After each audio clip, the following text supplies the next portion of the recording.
Shalom Aleichem. Mishnah Yomi continues in Sotah, chapter 3, Mishnah 5. Now, continues because yesterday we learned that, according to one opinion, the Sotah, the potion that the wayward wife drank, was effective immediately with the drastic consequences to her health. And the other opinion was if there were merits. Remember, Ben Azai said a man should teach his daughter Torah so she'll know that the merit of learning Torah, sending her children to learn Torah, having her husband learn Mishnah Yomi, and doing good deeds and charity could delay punishment. It's not just for Sotah, but for anything deserving of punishment, God forbid. Hashem will delay and be merciful the more merits and Torah a person accumulates. Now, Mishnah Hay picks this up with Rebbe Shimon Omer. Now, he disagrees with the possibility that merits and learning Torah could delay the Sotah punishment. He says, Ein zechut tole b'mayim hamarim. He says, merits and learning does not delay a punishment if this Sotah was actually guilty of adultery. And Rabbi Shimon explains, Ve'imata omer, and if you're going to tell me, hazechut tole b'mayim hamarim, that it can delay punishment for the cursing waters. Now he calls it mayim hamarim, bitter waters. It's also called mayim hame'ararim, waters that cause a curse.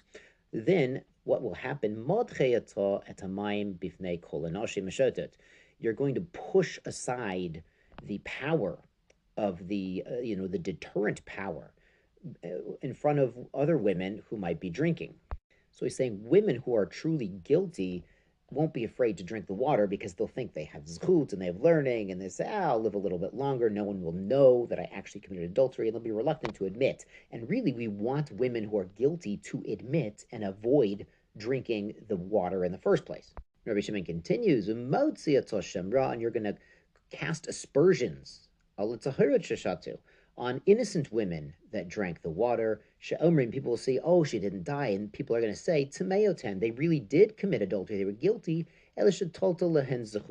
But their punishment was delayed because of their merit and their learning and their having their family and children learn. So Rabbi Shimon's saying is we want the water to have a deterrent power. Now, we've seen recently in the military field how having a strong military is a deterrent. So similarly, in Rabbi Shimon's opinion, having a strong and instantaneously effective effect for the punishment of the Sotah would deter women from committing adultery in the first place and encourage them to actually admit rather than be killed or rely on their zechut to avoid punishment. Rebbe Yomer, Rebbe Yehuda Hanassi, he comments on this, hazechut tole b'mayim haram. He says it's true that merit does delay punishment for a Sotah who drinks the water and was guilty. There's potential to delay punishment. Ve'ena yoledet, but she'll never have children after this. Ve'ena mishpuchat, and she's not going to get better. And the Gemara explains on Daf 26, based on the Psukim, that an innocent woman who is truly innocent, who drank the Sotah, would actually become more healthy and have more healthy children. So the Mishnah continues, Eila mitnovna v'holechet. She's going to deteriorate. Her medical condition will deteriorate slowly. L'sof himeta. Finally, she will pass away. Be'ota mita. With the same kind of death, the same type of punishment that would befall a Sotah who had no merit and died instantly at the temple. So Rebbe has addressed Rebbe Shimon's concerns that women are going to see that some drink and do not die and say, oh, I can get away with it too. Or they're going to see women were innocent and drink and didn't die and say, well, they just had zechut, but they were guilty. Now, from a historical perspective, this reminds us that the Sotah ritual was extremely rare. Even in the days of the temple, this was not something, Baruch Hashem, this was not a common occurrence at all, which is perhaps why we have this dispute in the Mishnah over how instantaneously or how delayed an effect the Sotah water could have. And Rebbe Yehuda Nasi compiled the Mishnayot only about 100 years after we had the temple. So if there was if this happened all the time, there would have been a Mesorah, there would have been tradition, people would have known what happened. They would have passed down stories from their grandparents' generation. So we see it wasn't common at all. There's a similar dispute in Sanhedrin. Our sages argue if there was ever a real halachic ben Sora or Mora, a rebellious son, because the halachic requirements of that are very specific. One says it never happened, it's just so you learn. And the other one says, no, it did happen and I saw his grave. But let's go on to Mishnah Vav. Nitmait minchata, if her meal offering became contaminated, ritually impure, od shelo kodsha b'kli, before they put it into the temple vessel to make it holy, It's like a regular mincha offering, v'tibode, and it could be bought back. It could be purchased back from the temple. The im mishakot shabakli, and if it got contaminated after being put into the temple vessel and being mekudash as holy, as an offering, harehi kechol menachot, it's like a regular mincha, v'tisaref, it has to be burned on the Beit HaDeshe, on the pile of ashes in the Azara.